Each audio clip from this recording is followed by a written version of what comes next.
Good morning friends, मैं मीता बिश्नोई।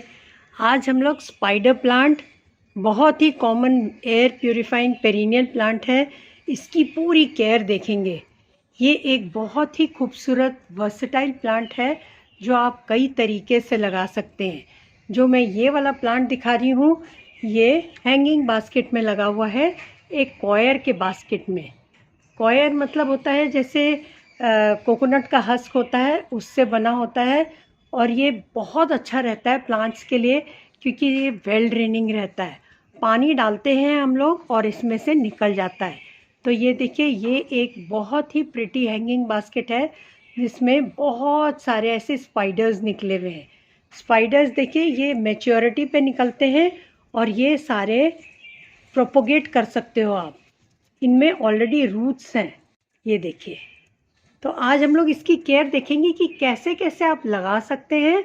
और simple care winters की स्पेशली, क्योंकि अब विंटर्स आ गए हैं, तो इनमें क्या केयर करें ताकि ये ऐसे ही हेल्दी रहें और ब्यूटीफुली ग्रो करते रहें वार्मथ आने तक, क्योंकि इनकी ग्रोथ पीरियड ज़्यादातर थोड़े वार्मर डेज में ज़्यादा अच्छी रहती है। तो इनको हल्की सी केयर चाहिए होती विंटर्स की, और वो हम लोग अब डिस्कस करते हैं। स्पाइडर प्लांट जो होता है वो सबसे पहले लोकेशन देखते हैं। गर्मियों में जब बहुत ज़्यादा ठंड पड़ती है, स्पेशली मई जून की गर्मी होती है, तब इसको थोड़ा सा शेड में रखते हैं।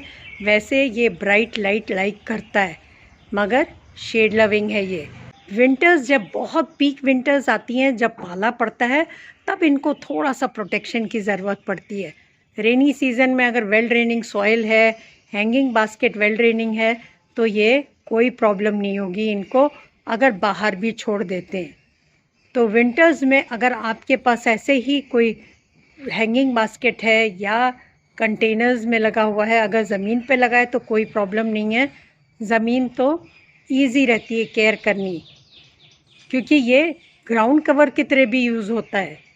और अगर ये हैंगिंग बास्केट में या कंटेनर्स में लगा है तो उनको विंटर्स में दिसंबर जनवरी में थोड़ा सा प्रोटेक्शन दे सकते हैं ठंडी हवाओं से और पाले से। एक्चुअली में तो जितनी भी लीव्स होती हैं प्लांट्स की, ज़्यादातर फ्रॉस्ट से ख़राब होती हैं, क्योंकि जब फ्रॉस्ट इनकी लीव्स पर पड़ता है, पत्तियों पे, तो ये बहुत जल्दी ख़राब होने लगती हैं, गल जाती हैं। और इनकी रूट्स भी बहुत ठंडे मौसम में प्लांट्स की रूट्स थोड़ी सी स्ट्रेस में आ जाती हैं। अब नेक्स्ट देखते हैं इसकी वाटरिंग। इसकी वाटरिंग बहुत ध्यान रखें आप। अगर आप ओवर वाटरिंग करेंगे तो ये बहुत जल्दी प्लांट ख़राब होता है। इसीलिए हैंगिंग बास्केट में ये बहुत अच्छे से ग्रो करता है। और दूसरा रीज़न हैंगिंग बास्केट में लोग लाइक करते हैं लगाना, जो ये ऐसे स्पाइडर्स निकलते हैं, ये बहुत प्रिटी लगते हैं। अगर आप गमलों में लगा रहे हैं, बड़े गमलों में, तो थोड़ी टॉल कंटेनर्स लें, ताकि ये जो हैंगिंग ये स्पाइडर्स दिख रहे हैं आपको, इन्हीं की तो खूबसूरती है इसमें। और ये मैच्योरिटी भी निकले हुए बहुत प्रिटी लगते हैं। पानी तभी डालें जब टॉप लेयर ड्राई हो। अब हम लोग इसको देखते हैं कि आप फर्टिलाइज़ कैसे करेंगे। तो ये फर्टिलाइज़ करने का अगर हम लोग देखें तो ये बहुत हाई फीडर प्लांट नहीं होता है। अगर आप इसको साल में खाली 2 बार भी फर्टिलाइज़ करते हैं तो ये इनफ हो जाता है। इनफैक्ट अगर आपने बहुत अच्छी रिच सॉइल ली है जो वेल ड्रेनिंग है, जैसे मैं लेती हूँ 1 पार्ट इसमें garden soil, 1 part leaf mould, 1 part compost, साथ में नीम खली, बोन मील और फंगीसाइड, तो इसमें वेल ड्रेनिंग सॉइल बनती है, तो वो काफ़ी रिच इन नाइट्रोजन रहती है। और रिच इन नाइट्रोजन इसलिए इसको चाहिए होता है क्योंकि ये लीफी प्लांट है। प्लांट्स में लीव्स ज़्यादा होती हैं तो वो लाइक करते हैं थोड़ा नाइट्रोजन रिच फर्टिलाइज़र। तो इनको 2 बार फर्टिलाइज अगर करते हैं तो ये इसके लिए एनफ हो जाता है। अगर आपके पास हैंगिंग बास्केट में है तो गर्मियों में इसको आप फोलियर स्प्रे भी दे सकते हैं, ताकि आपके जो ये स्पाइडर्स हैं ये अच्छे से हाइड्रेटेड रहें गर्मियों में स्पेशली। विंटर्स में इतना ज़्यादा इसको केयर करने की ज़रूरत नहीं पड़ती, क्योंकि इवेपोरेशन थोड़ा स्लो हो जाता है। और गर्मियों में मैं ज़रूर इसमें फोलियर स्प्रे डालती हूँ। फोलियर स्प्रे में हम लोग यूज़ कर सकते हैं सीवीड एक्सट्रैक्ट, जो माइक्रो न्यूट्रिएंट रिच है, या एप्सम सॉल्ट।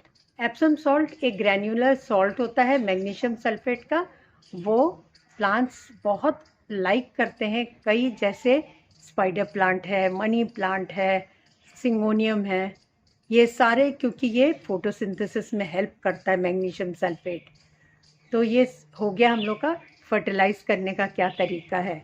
विंटर्स में हम लोग फोलियर स्प्रे इसलिए इतने ज़्यादा नहीं करते क्योंकि जब पानी भी डालते हैं तो इनकी लीव्स को गीला नहीं करते विंटर्स में, और फोलियर स्प्रे से यही होता है कि इसकी लीव्स थोड़ी ज़्यादा गीली हो जाती हैं, जिसकी वजह से पानी मॉइस्चर ट्रैप हो जाता है, और पहले ही पानी नहीं सूख रहा तो एडेड प्रॉब्लम हो जाती है।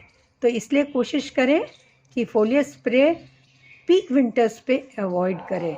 गर्मियों के लिए तो बहुत ही अच्छा ऑप्शन होता है, स्पेशली इनके स्पाइडर्स के लिए, क्योंकि उनको न्यूट्रिशन भी मिल जाता है लीव से भी, और इनफैक्ट इनमें तो रूट्स भी होती हैं। देखिए कितनी सारी इनमें रूट्स हैं, आप अगर ध्यान से देखें तो हर प्लांट में खूब सारी रूट्स आई हुई हैं।